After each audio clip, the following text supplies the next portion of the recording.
Hail and Mesh's Kingdom, Path of Exile 2, The Last of the Druids is dropping. Then let's just start and I explain you everything you need. First of all, you will create your character and you will see that you can choose League. There's completely zero reason to start solo self-found League, and solo self-found means everything you will find will be only for yourself and you can't trade with other players. You can play solo self-found in basic League, there's no benefits, so starting hardcore or standard is better. On hardcore you won't die completely like in other RPGs, you actually will be moved into standard. So if you want to have some challenge for some reason and try to stay healthy and not die, well, you can start hardcore, but I recommend just starting normal. So instead of standard you need to choose the new league, Path of Exile, and again don't press on solo self-found, you can press on hardcore if you wish. But let's pick our character. So of course there's loads of hype about Druid, but also there's loads of other characters. Funniest part that technically in Path of Exile 2 characters does not limit you to anything. So if you want you can play sorcerers with big two-handed mace and melt everyone, if you know how to build your character. However, as beginner I recommend to start playing normally,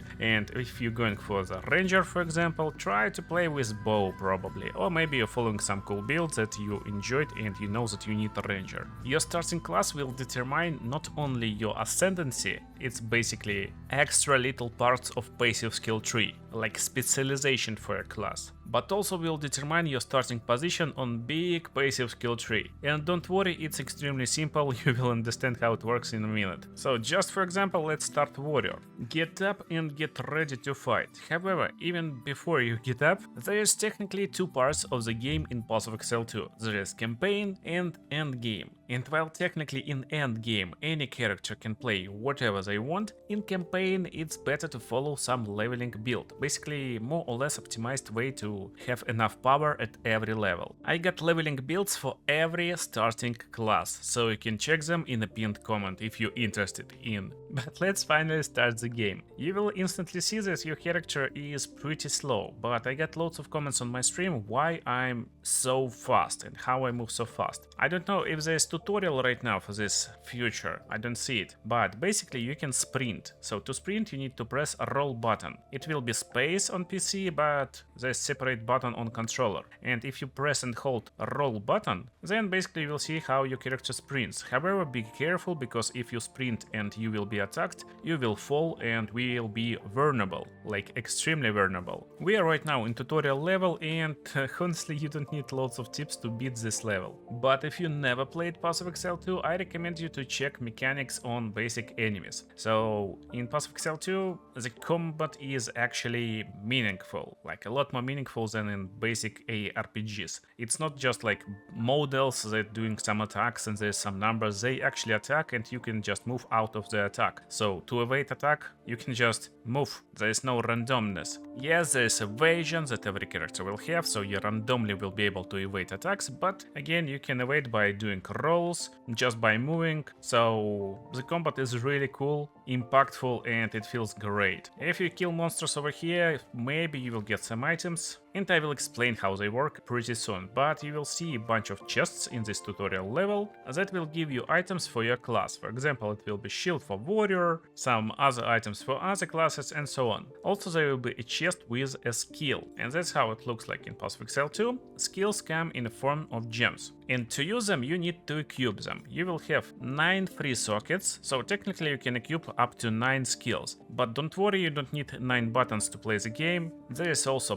passive aura skills, or you basically don't need to fill all the slots. So by using everything we learned, we can fight this boss, first boss. It may feel like pretty hard for you if you're just starting out, but again you can just avoid attacks by moving, and combat got like a little bit of extra mechanics. For example, there is stun meter, it's right below enemy's health bar, and when you attack it will raise slowly, and when it's up to maximum, this line you see right now, enemy will be stunned, so you will have a window to actually deal a little bit of extra damage. This guy is stunned, we basically hitting him a little bit. There's other effects, but everything is super intuitive. For example, if you got any chance to inflict any type of damage, like added fire damage, let's say, then you will be able to ignite your enemy, and enemy will lose a little bit of health over time. If you got cold damage, then you will be able to freeze enemy, and so on. And how you may have this freeze damage? Well, it can be in form of skills, it can be in form of different stuff and upgrades on your weapons, and let's talk about this. First of all, let's focus on skills, because after you reach clear Fel after tutorial level and speak with Renly, he will give you uncut skill gem, and that's actually how every skill comes in the game. They not randomly drop, they dropped in form of uncut skill gems, and they will have different levels.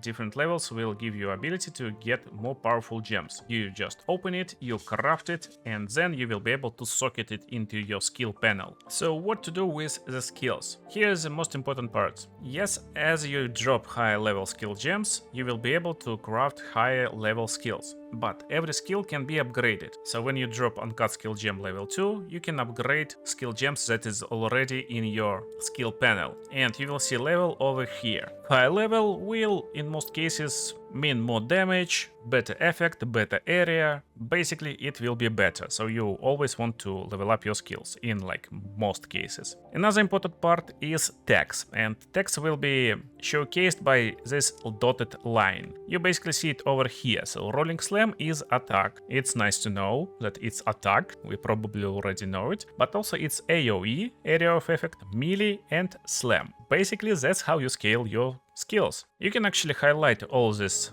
words and see what they mean. And attacks is skills that directly uses your equipped weapon damage. Spells are not attacks, so it's important. Therefore, if you're playing mage, attack won't scale your damage. And technically your weapon damage won't scale attack, but if you get better weapon, then it will increase power of your attack. Let me just equip this weapon, it got higher damage, and our rolling slam instantly will have like plus 20% damage, maybe plus 15. That's by the way how you can check is your weapon better or not. Just open boost panels, make sure you see your skill damage calculation, make sure you can equip and unequip your weapon, and just do it a few times, see what gives you better damage in your main skill, in your other skills. But when you're scaling your damage, again, that's why it's important to understand tags. So when you're picking anything on the passive skill tree, but we will talk about skill tree a little bit later, you will see that, for example, there's passive that increases melee damage. Rolling slam is melee, therefore it will be increased. Some skills are a little bit more,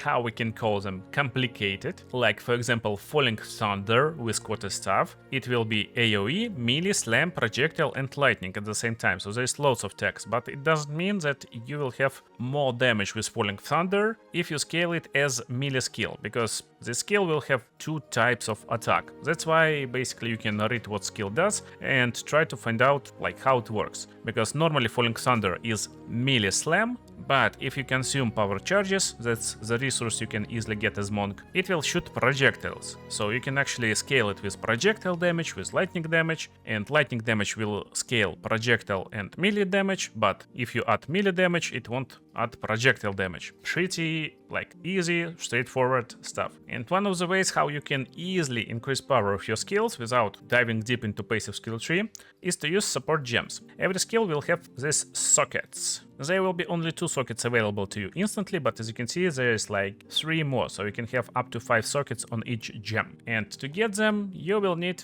another type of gems. It will be uncut support gem. So also they are uncut gems, they got different tiers. Higher tier will give you ability to unlock higher tier supports, but that's super important part. Normally you can apply them to skills, and for example, I scroll to rolling slam, I see that I can apply brutality, fist of war, and magnified area. But what if I want something else? Am I limited to 3 choices? No, choices are almost unlimited, and you will see checkbox on PC over here somewhere, and you will see button on controller. So it's really important you want to press it and you will see almost unlimited possibilities. So tier 1 support gems can craft loads of different stuff. It's important because maybe you like following guide and probably there will be like no options in here, so you need to open and then you will find these options. You will see that support gems will be of different colors. It will be red, blue and green, and color actually matter because it will have requirements. Requirements is +5 to attribute. It will be dexterity, intelligence and strength. Every character will have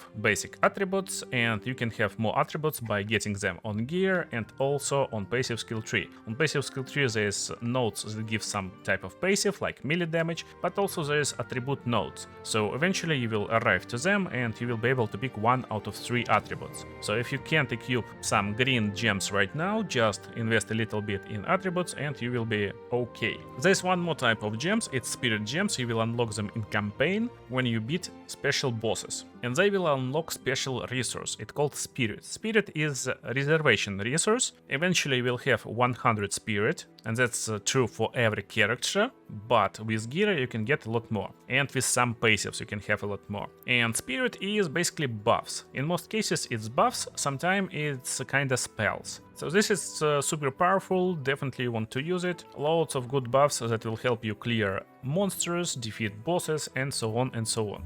But of course, most important part to defeat bosses is good weapons and items in general. So I got 3 items over here, white, blue and yellow. As you can guess, white is basic one, blue is magic and yellow is rare. They're also unique items. They will be kinda brown-orange color, and the difference is unique items are unique. They will have certain mods installed, and they will always appear with these mods. For example, if you find Grip of Winter or Firm Bracers, they always will have a little bit of increased evasion, added cold damage, increased freeze build-up, and chill magnitude. But when you find these weapons like this, they can be upgraded, or they can be dropped already upgraded. So white item can become blue item, blue can become yellow. The difference is amount of mods, and every item can have up to 6 mods in general, and there's 3 prefix mods and 3 suffix mods. Sometimes you may see that there's like 4 mods, but in reality this mod over here is mixed mod. So it's increased physical damage, increased accuracy rating, and it's 2 mods combined together in one. In general they're a lot weaker than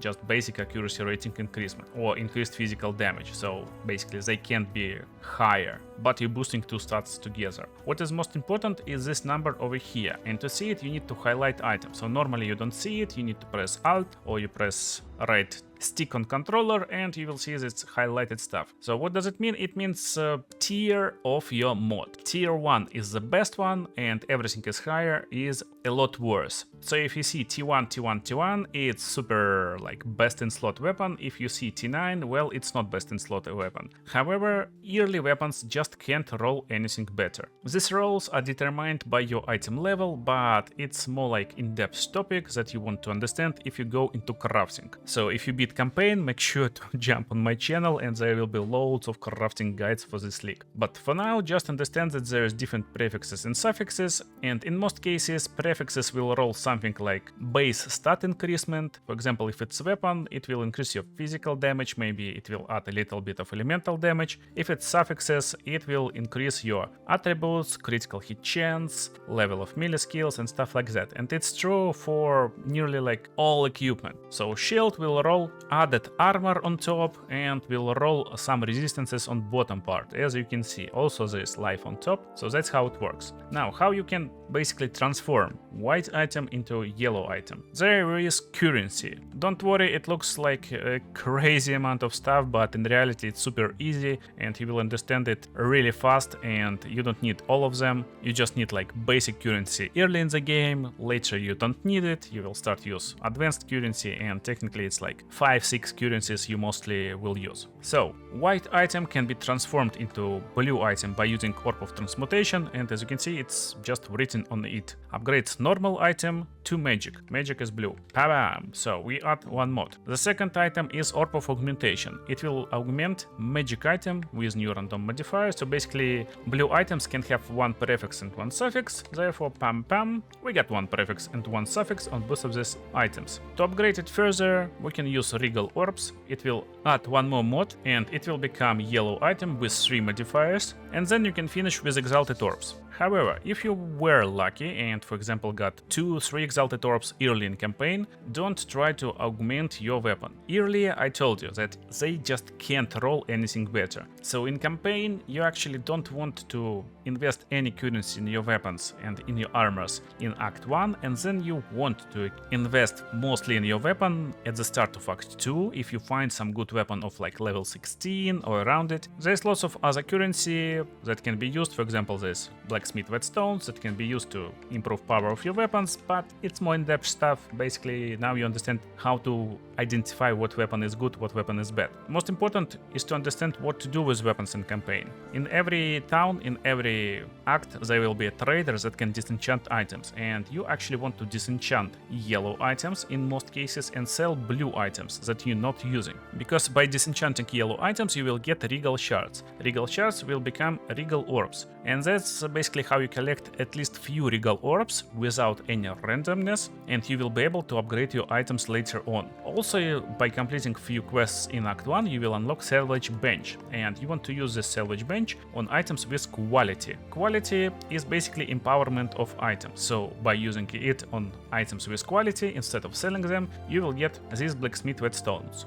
And then you will be able to use it on your main weapon and increase quality. So technically you can have up to plus 20% of your damage. Now, for magic weapons it will be different type of currency. It will be Arcanist's Etcher, and for armor it will be Armorer's Scrap. And that's super basics. Now let's jump into gameplay. Since there is still a chance that even with good gear you will be underpowered. To not be underpowered in campaign, you actually want to open the map and check the map. In each location there will be highlighted points of interest. For example, in this location there's Mysterious Campsite and Bearer of the Rotten Pack. Campsite will have some sort of chest, Bearer is the boss, so the skull is the boss. And kinda same skull, bosses in next area, in Grelwood, that we will find next. But should you defeat all of them? If you miss any of these bosses and you don't want to get back, you can skip them. But you can't skip bosses with this little cross nearby, and also other objectives. Sometimes there will be like shrine with this cross, and you definitely want to find it. And it's super important, because this Bearer of the Rotten Pack, unlike other bosses, will drop us exclusive item, and this item extremely important for your progression in campaign. So let's stun this lady and let's push her with our Rolling Slam. That's our main and super important ability.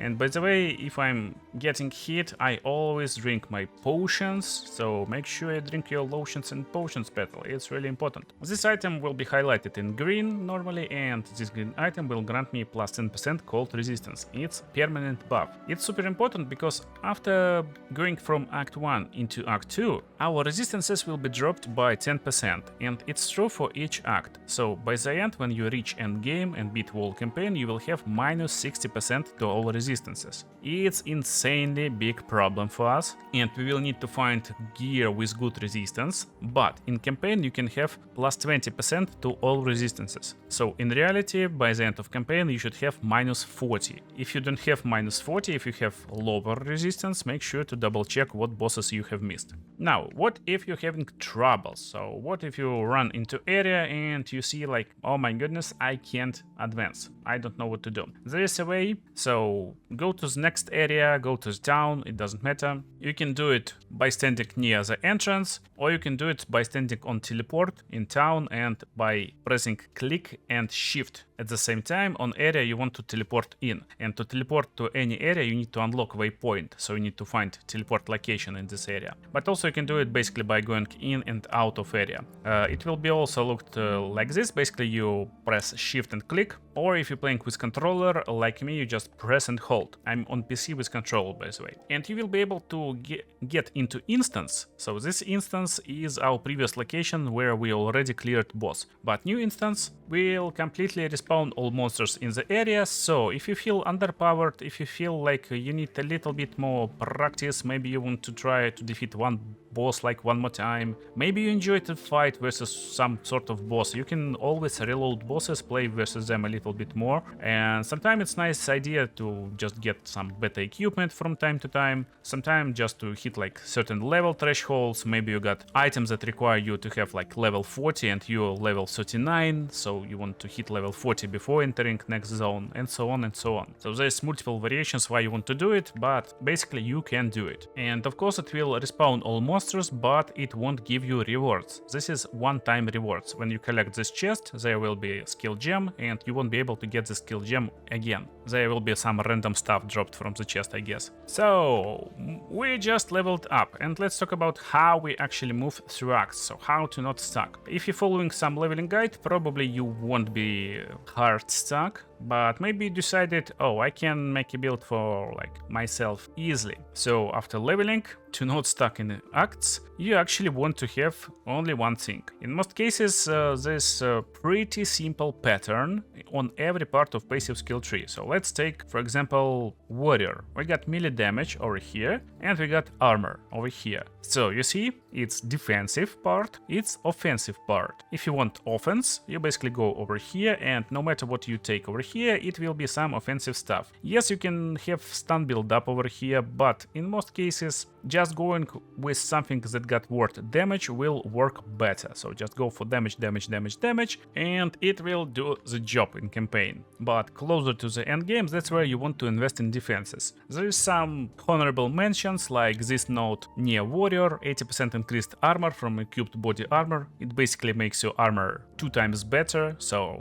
it's just super good, but most classes don't have this luxury. Also, you may find some cool builds that you want to follow, and you're following it and you feel like, oh my god, I'm struggling. That's because, again, there's leveling builds and there is full builds. When you beat a little bit of campaign, there will be NPC in town, and this NPC will be able to identify items for free, because normally you need to identify them with Scroll of Wisdom, so you need to buy them, or you will drop them from monsters, you will use it on items, identify and see if it's like better item or not. But also he will give you ability to use your gold, it's not cheap, but it's useful, and you will be able to respec your character, so you will be able to basically refund some points and invest them in other parts. Actually, I got cool character to showcase you the thing, so maybe you're following some like end game build and it will look like this. So there's like loads of stats and then a little bit of energy shield, then there's like loads of stats over here, and technically it's just stats, super weird passive skill tree. And if you try to follow this build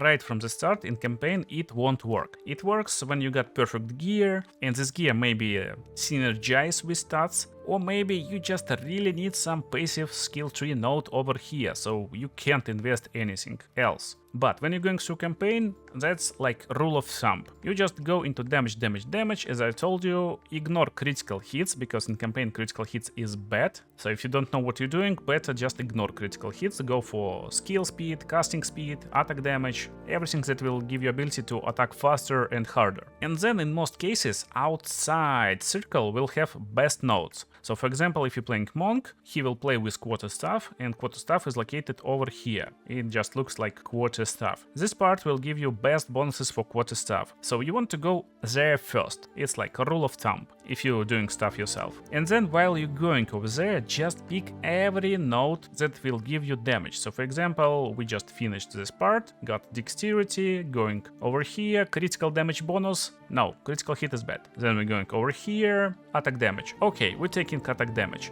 Don't take every little one, go only for the big one. It's the biggest bonus, so you will not take one, take only 4 and then move forward. Because it's evasion rating, defense is not what we want, 1 step forward, accuracy no, mana regeneration no, and so on and so on. Basically we'll go towards here and you will already have a little bit of attack damage, attack speed in this part. That's how it works. And this will carry you through campaign easily and even in the end game. There will be separate guide for end game, but if you reached end game and there's no guide, probably it will be up soon, so it should be up. But anyway, what you want to have in end game, you want to have all resistances at 75%. 75% is the cap for any resistance, like normal cap. If you have less than 75%, you probably will die a lot. You will die from random one-shots, you will basically have no idea what's going on, and that's what you want to have in end game. But you can go through campaign even with negative resistances. It will be harder, of course it's nice to have good resistances in campaign, but it's possible. Most important part in campaign is your life, no matter who you're playing. Mages will scale defense with energy shield, but only after campaign. In campaign you're still mostly looking for life. Life will have best possible bonuses on gear while you're leveling. You can find something like plus 60, plus 70 life right in the middle of campaign in Act 3, and it will carry you through the whole campaign. You will start end game with this, like 1.3k life easily, and that's what's really important. Now, how endgame looks like? Endgame looks like completely different. There is map device, there is Mr. Doriani. He will sell and give you waystones, and you will use these waystones to open maps. Again, there will be separate guide for endgame, but just so you know what's going on, you're just traveling through maps, you adventure through the atlas, and you find lots of activities, and you clear these activities with the main goal of finding and approaching these big burning monoliths. Actually, to get inside, you will need to find citadels and clear bosses over there, and then you will be able to go inside and fight super pinnacle boss. But in the end game, just follow quest lines. There will be quest lines that will lead you to these red areas. It's corrupted areas, you need to cleanse them, and you will get books to upgrade your atlas, and that's completely separate passive skill tree for your atlas, as well as different activities. So in endgame there will be different activities. If you're just starting out, I just recommend focusing on 1 or 2 maximum. So try not to follow like all activities a lot. When you play them, they will drop this kind of items, precursor tablets, and you can use these precursor tablets together with maps, with waystones, and they will guarantee you to have this content on the map. By completing content, you will get something like splinters, shards, or other types of currency that is needed to complete special encounter. And the special encounter can be completed by opening a realm gate near the starting point. So near starting point, there's realm gate, you drop currency over here, and you can open portal to the big bad boss and fight pinnacle bosses. So this should carry you through the campaign basically. This ideation, now you know how the game works, but what you may want to have in the game basically. Honestly, there's 2 things that I'm using.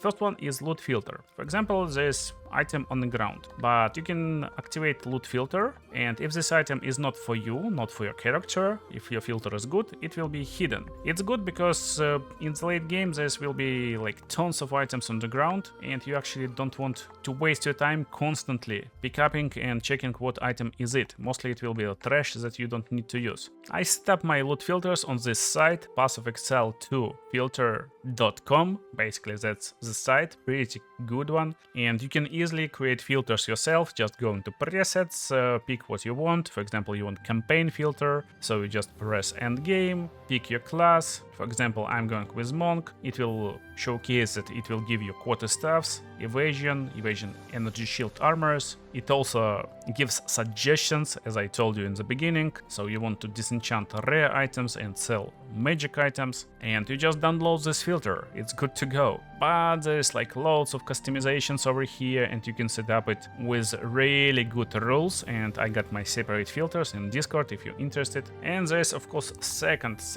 app that I use. It's price checker. Basically you can hover on any item and instantly price check it by pressing combination of buttons. I'm using POE overlay 2. That's basically it. That's what I'm using. It's from Overwolf, I guess. But that's super in-game stuff that you will need only when you engage in trading deeply with other players. Right now, I suggest you to engage with monsters in campaign and have lots of fun if you're playing on a free weekend, if you're just starting out, or if you skipped few leagues and just coming back. Make sure to pick good leveling guide and have fun. And see you in the next videos. There's lots of tips coming on my channel.